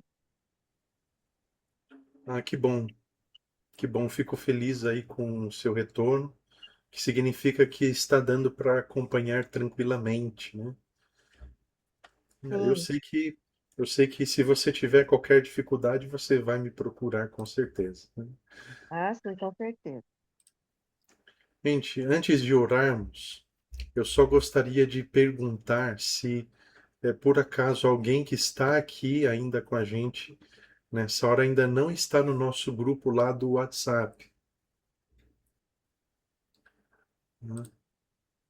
Eu não estou. É porque eu participei pouco do estudo, né? A Luciene, né? Você não É, está eu não em. participei desde. Não, eu não participei desde o início, então acho que por isso eu não estou. Ah, não, não tem problema. Não... Você gostaria de entrar? Sim, Ah, tá. Deixa eu ver. A Cláudia, você tem o contato dela?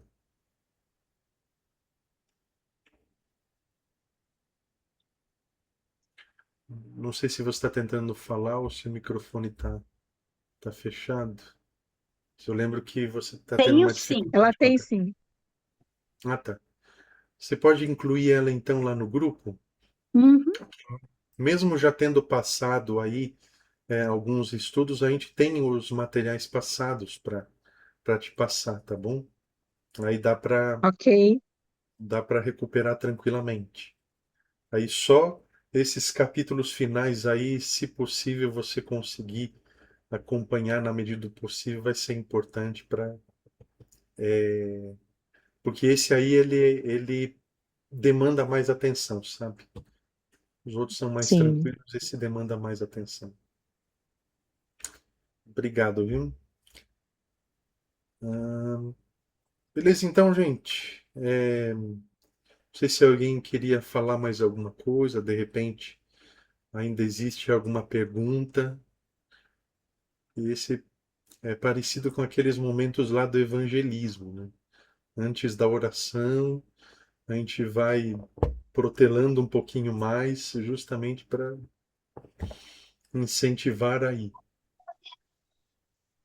né? A Ivete, você tem alguma pergunta, Ivete? Você é pergunta mesmo. Eu falo, Cláudia, sabe o que eu falo? Não, Lucas, Pode falar. eu sou muito grata a ti porque eu falo igual a Cláudia, eu me senti uma aula uma aula de história. E eu sempre amei história, então, e é a parte que mais a gente gostava de fazer, né, Cláudia? Igual o Isidoro também. A gente pesquisava bastante as coisas, o porquê isso, em qual tempo aconteceu aquilo, né?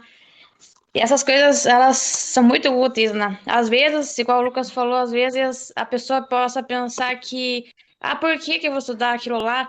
Mas aquela história lá de trás é que vai dar o fundamento, às vezes, no estudo bíblico pra gente aqui, sabe? É tudo interligado. E eu acho tão maravilhoso porque, ao estudar tudo isso, a gente consegue ver, assim, e sentir no mesmo tempo o quanto a Bíblia é maravilhosa, tipo assim, todas as histórias, como Deus tem lidado com o ser humano, né? O quanto o ser humano foi muitas vezes falho e tudo. E eu acho tão bonito que em momento algum isso a nada tipo foi encoberto, né? Tudo os acontecimentos, né? Os problemas, até as mortes que teve ali, os reinados, tudo tá aqui, né? Tudo tá aqui para quem, né, quiser estudar ali e saber mais, né? E a gente precisa, quanto mais estudar, melhor, porque no tempo do fim, existem pessoas que questionam muitas vezes, né? Tipo assim, você que sabe tanto, por que aconteceu isso? Em qual ano? Por que tal, né? E tem coisas que em algum momento, né, será útil, né? Então é maravilhoso. Muito obrigada, Lucas. Deus abençoe. E você é uma bênção em nossas vidas. Obrigado, Ivete, igualmente. Deus seja louvado aí. Amém. Obrigado pelo seu comentário também. É, inclusive, até essa semana eu precisei atualizar, né, a, a unidade de sistema desse computador que eu uso aqui, né, justamente para não ter que excluir, deletar informações já instaladas, né? Ao invés de eliminar as coisas assim, é importante, quando é possível manter, quando é importante manter, conseguir mais espaço, né? E quanto mais a gente providenciar aí espaço, mais nós iremos conseguir aprender, né?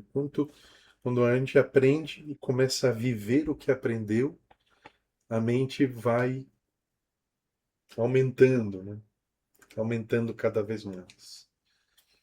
É um processo muito importante esse.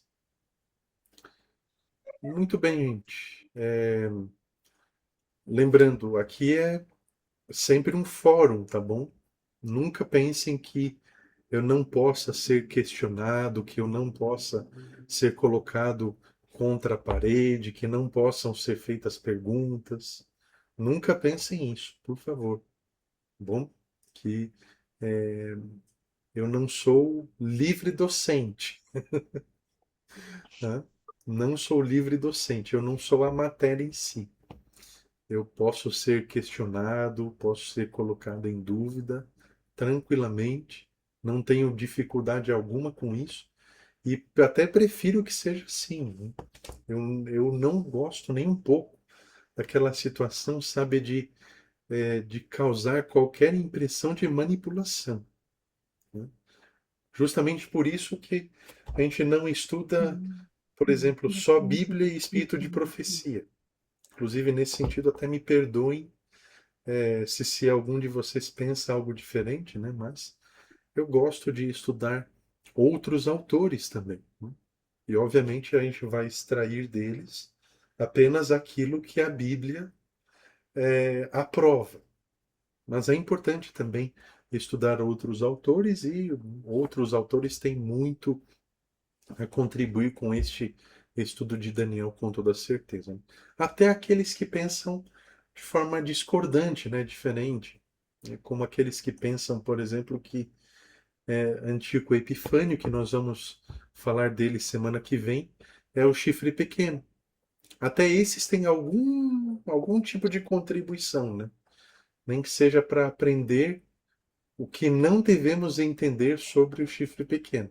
Mas eles também podem nos fornecer alguma contribuição aí para que a gente cresça. Uhum. Gente, eu quero agradecer a vocês aí pelo tempo mais uma vez e gostaria de fazer uma oração e, diferentemente do que fiz nas semanas anteriores, se possível que quem puder abrir aí as suas câmeras, quem estiver com algum problema de conexão ou precisar manter ela estável aí, não puder ligar por isso, fique à vontade. Mas eu gostaria de tirar um print da tela aí como foto aí de recordação de hoje, que na maioria das vezes eu sou péssimo para lembrar dessas coisas aí. Vamos orar?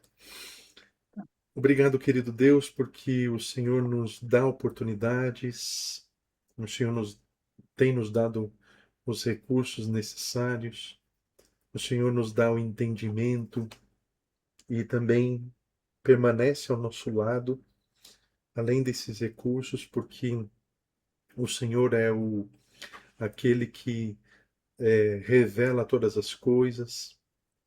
A tua palavra foi produzida pelo Senhor e ao longo do tempo a história vai acontecendo. O Senhor nos auxilia a entender através dela também. Por favor, nos ajuda na continuidade do estudo de Daniel, à medida que vai avançando para o fim, à medida que à primeira vista o texto pode acabar parecendo para a gente que vai ficar mais difícil entender. Por favor, nos ajuda. Esteja ao nosso lado também em outros momentos, como quando estivermos lendo, e clareia nossa mente através da tua palavra e das outras dos outros meios. Que o Senhor nos ajude a entender aquilo que precisamos em relação ao teu plano para nossas vidas. Abençoe nossas famílias aqui representadas. E em teu nome tenhamos um sábado feliz, satisfatório e que possamos desfrutar das bênçãos que o Senhor preparou para cada um de nós. Nós te agradecemos por isso e nós te pedimos em nome do Senhor Jesus. Amém. Amém. Bem, queridos, Amém. deixa eu tirar um printzinho básico aí. Quem puder ligar Opa. as câmerazinhas. Até desculpa não ter avisado assim anteriormente, né? Eu acho que era importante ter avisado.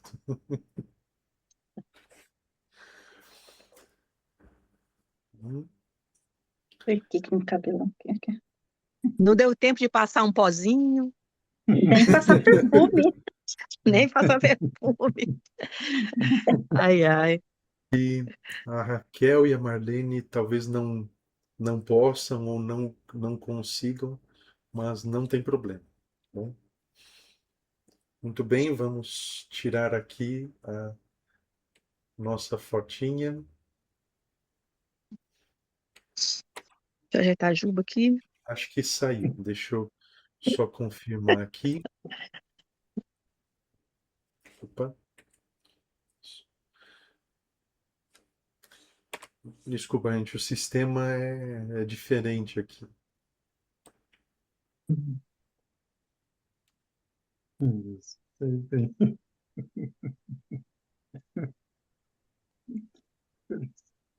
Tô consertando Eu aqui o estou pega-marido. acostumado. Desculpa, gente, é que eu estou Pega-moça. acostumado ainda com o Windows 10, que é só apertar um botão e já tirou. Esse aqui é diferente.